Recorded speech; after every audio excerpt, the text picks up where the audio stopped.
This is an Indian fairy tale called The Magic Bed, which was brought to England from India by Hartwell James. One very hot day, a young prince, or Raja as they are called in India, had been hunting all the morning in the jungle, and by noon had lost sight of his attendants. So he sat down under a tree to rest, and to eat some cakes which his mother had given him. When he broke the first one, he found an ant in it. In the second, there were 2 ants. In the third, 3, and so on, until in the 6th, there were 6 ants, and the ant king himself. "I think these cakes belong to you more than they do to me," said the prince to the ant king. "Take them all, for I am going to sleep." After a while, the ant king crawled up to the prince's ear as he lay there dreaming, and said, "We are much obliged for the cakes, and have eaten them up. What can we do for you in return?" "I have everything I need," replied the prince in his sleep. "I cannot spend all the money I have. I have more jewels than I can wear, and more servants than I can count, and I am tired of them all." "You would never be tired of the Princess Laloon," replied the ant king. "You should seek her, for she is as lovely as the morning." When the young prince awoke, the ants were all gone, and he was very sorry for this, because he remembered what the ant king had said about the Princess Laloon. "The only thing for me to do," he said to himself, "is to find out in what country this princess lives." So he rode on through the jungle until sundown, and there beside a pool, a tiger stood roaring. "Are you hungry?" asked the prince. "What is the matter?" "I am not hungry, but I have a thorn in my foot which hurts me very much," replied the tiger. Then the prince jumped off his horse and looked at the tiger's foot. Then he pulled out the thorn and bound some healing leaves over the wound with a piece of cloth which he tore off his turban. Just as he was ready to mount his horse again, a tigress came crashing through the jungle. "How nice!" she cried. "Here is a man, and we can eat him." "No, indeed," replied her husband. "He has been very good to me. He has taken a thorn out of my foot, and I am grateful to him. If he wants help at any time, we must give it to him."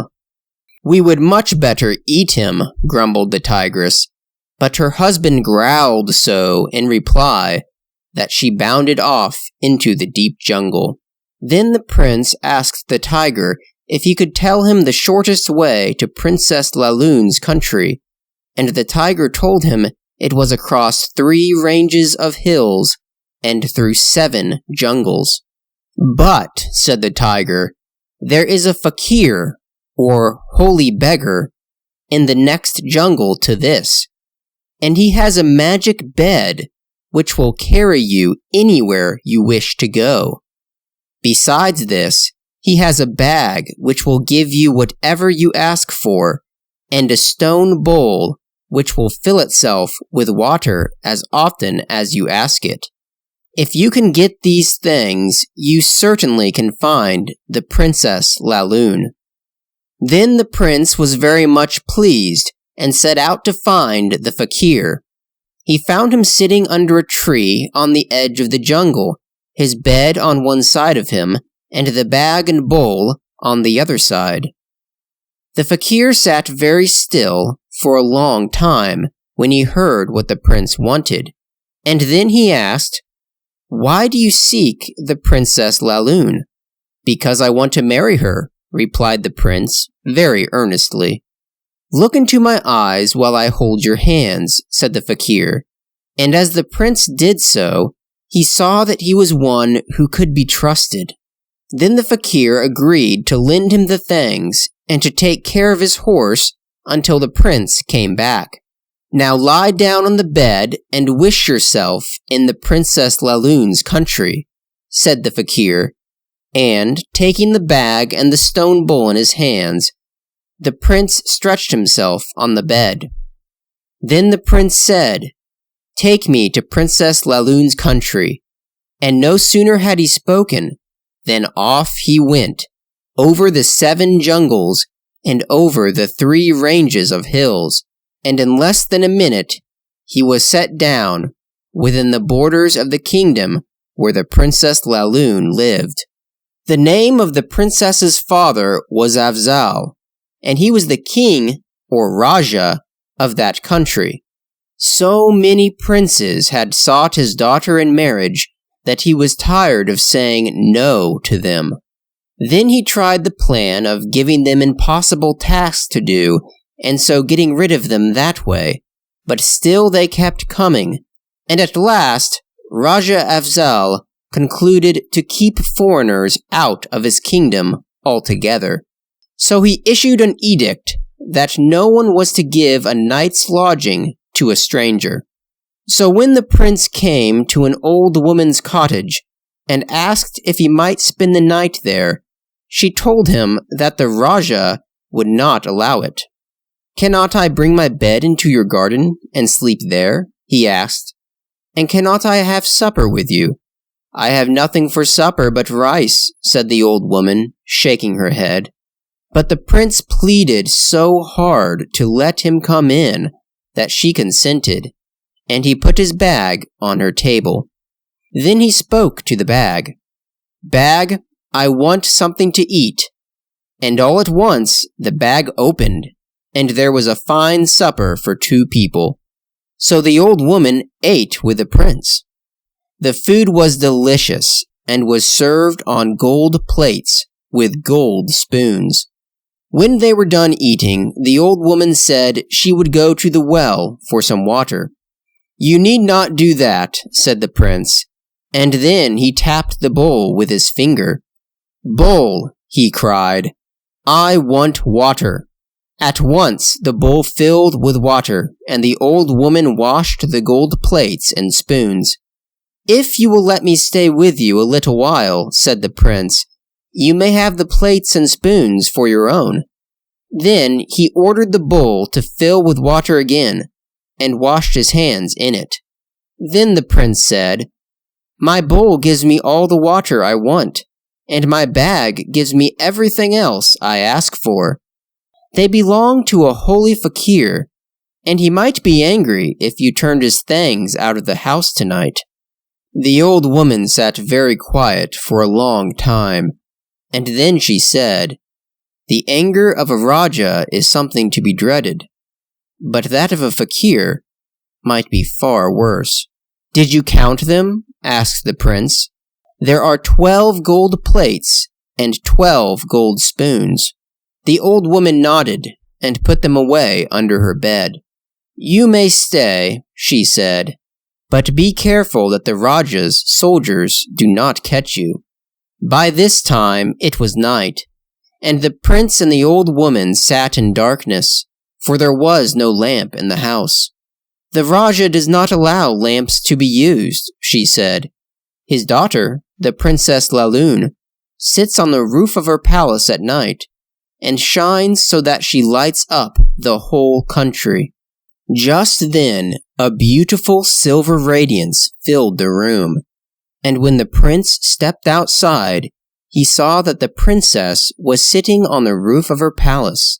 Her sari, or dress, was of silver gauze, and her dark hair floated almost to her feet.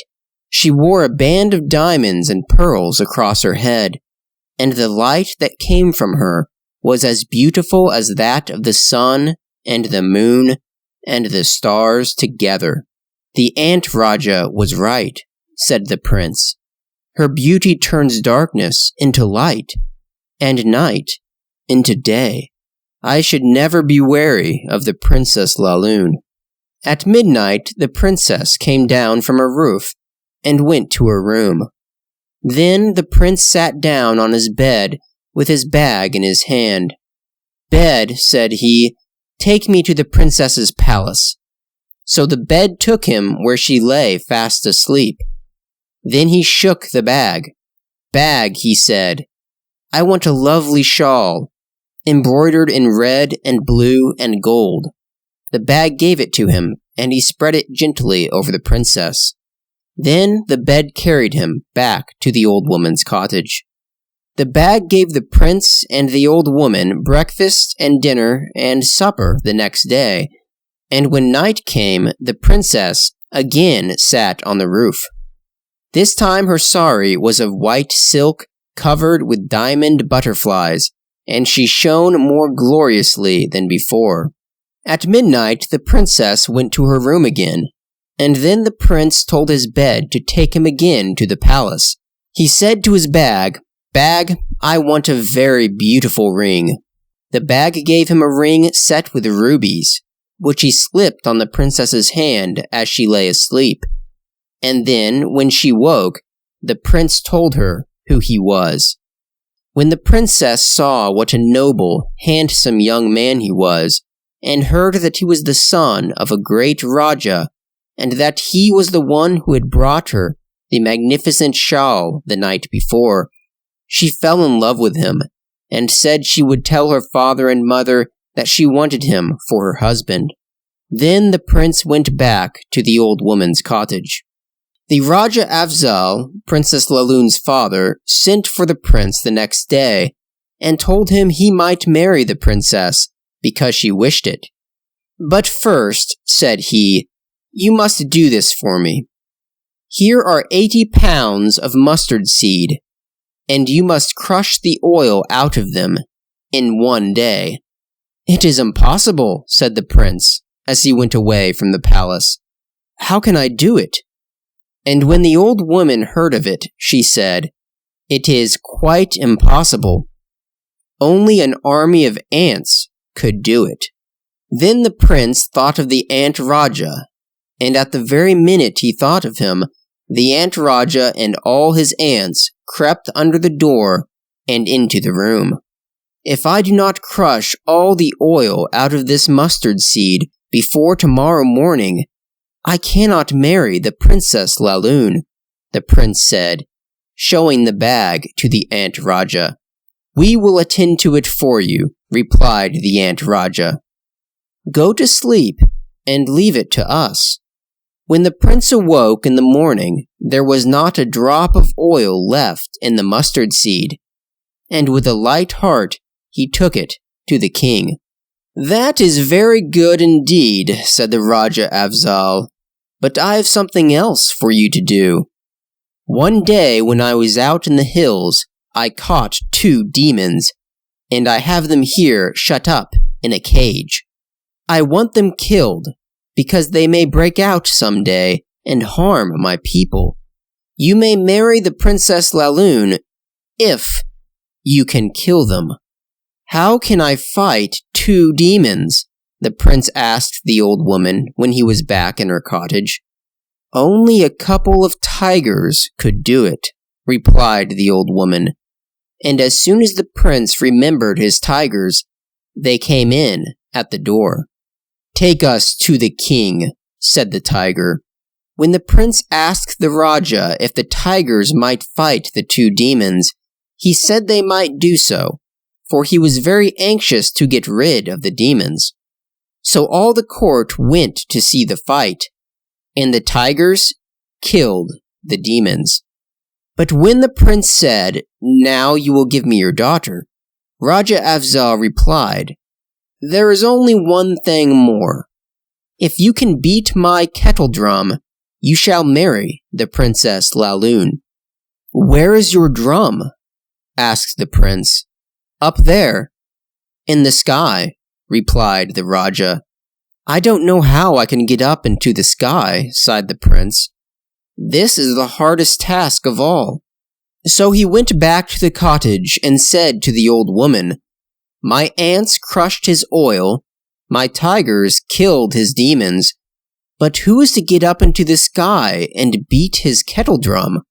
You are rather stupid, said the old woman. If your bed carried you across 7 jungles and over 3 ranges of hills, don't you think it can take you up into the sky? It is very singular, I never thought of that, cried the prince, and then he sat down upon his little bed. Up into the sky it flew, where he beat the kettle drum so loudly with the handle of his hunting knife that the king heard him. The wedding shall take place as soon as you like, said the Raja when the prince came down again. And so the prince sent the bed and the bowl and the bag back to the fakir. Then invitations to the wedding were sent to all the kings and queens of the neighboring countries, and after they were married, the prince took the Princess Laloon home to his own country. The end.